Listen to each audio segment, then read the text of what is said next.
एका यशस्वी मोहिमेनंतर समाधानी होऊन शांत बसणारे महाराज नव्हते. अफजल खान मारला, पण त्याच्या सैनिकांचा समाचार घ्यायचा बाकी होता. खानाला मारल्यावर ठरल्याप्रमाणे प्रतापगडावरून नगारा वाजवून जंगलात लपलेल्या सैनिकांना संकेत दिला गेला. मग येसाजी कंक, तानाजी मालुसरे असे 5 महत्वाचे सरदार, प्रत्येकी 1000चं घोडदळ आणि नारायण नावाचे एक ब्राह्मण होते, त्यांच्याजवळ होतं 5000चं घोडदळ. अशा सगळ्यांनी मिळून खानाच्या जावळीतल्या सैनिकांना घेराव घातला आणि हल्ला केला. अचानक झालेल्या हल्ल्यामुळे आदिलशहाच्या सैनिकांमध्ये अफरातफरी माजली. त्यांचे काही सरदार म्हणजे मुसा खान पठाण, अंकुश खान यांनी थोडाफार प्रतिकार करायचा प्रयत्न केला, पण जंगल इतकं घनदाट होतं की तिथे घोडदळाचा काही उपयोग नव्हता. त्यामुळे महाराजांचं हे सगळं पायदळ जे होतं त्यांना कापायला सुरुवात केली. शेवटी हा मुसा खान पठाण, अंकुश खान, अफजल खानाचा मोठा मुलगा फाजिल खान कशेबशे त्या दावळीच्या जंगलातून बाहेर पडले आणि वाईला जाऊन पोहोचले. महाराजांच्या आदेशानुसार नेतोजी पालकर आपल्या घोडदळाला घेऊन वाईमध्ये असलेल्या सैनिकांवर हल्ला करणार होते. काही कारणाने त्यांना तिथे पोहोचायला उशीर झाला आणि वाईमध्ये असलेले हे सैनिक तिथून पळाले आणि विजयपूरच्या दिशेने निघून गेले. नेतोजी पालकरांनी त्यांचा पाठलाग करायचा प्रयत्न केला, पण त्यांना ते सापडले नाहीत. त्यामुळे नेतोजी पालकर परत वाईला आले. इकडे जावळीमध्ये मंबाजी भोसले, जे शहाजी राजेंचे चुलत भाऊ होते,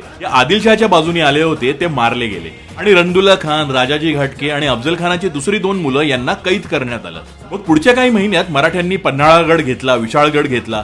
काही सैनिक तर कोकणातही गेले होते. अशा प्रकारे मराठ्यांची ही विजयी दौड पुढे सुरूच राहिली.